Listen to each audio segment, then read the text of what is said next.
I think this is going to be their new design direction. This is almost like a halo car for Mercedes, so it's a very important model. Look at the front end. Does this not scream Maserati Gran Turismo to you? With the headlight, how they sit in the fender, in the shape of the headlight itself.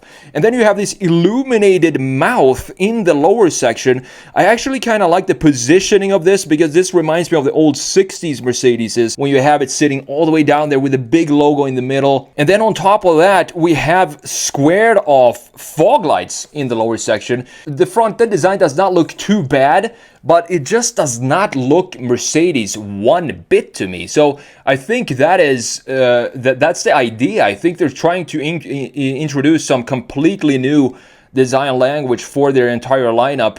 I do like this lower section. We have a nice line at the very low section right here, and also some graphics in the side skirt right there. The wheels look very cool for an EV. Maybe you can take these off like you can in a Tesla. Just remove these panels that we have right here, and that way you get a little less range, of course, but it's gonna look so much better when you have it like that. And one thing I want to see more of in regular cars are graphics on the tires. This looks so cool to just have this white outline on the wall of the tire. The overall proportions, I think it looks pretty decent, but I would say we still have the blob design intact. It's still too blobby for me and melted cheese-like. You look at how low the greenhouse sits here, which is very cool. The ratio between the height of the greenhouse and the height of the body feels almost like it's 25-75% here. But what makes me so confused about this design is, first of all, it does not look like Mercedes in a lot of ways, and then there is really no connection around the car. There is nothing, there's no graphic features that ties everything together. It seems like the front end came from a different car.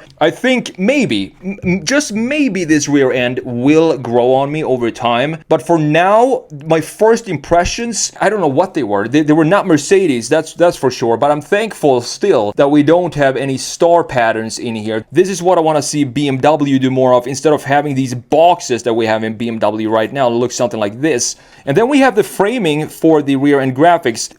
When I think about it, it's a pretty clean rear end. The only thing I don't understand are the round tailpipes. 3 of them on each side. It's not something Mercedes has ever, as far as I can remember, they've never done a design like this. And I guess that's not a bad thing. They're just trying out new things. But we do have a clear separation with a clear body panel right here. And this is what I also like to see. Side view and the rear end are still my favorite views for this vehicle. The front end, I don't know, it just does not work for me when you have it with the rest of the body.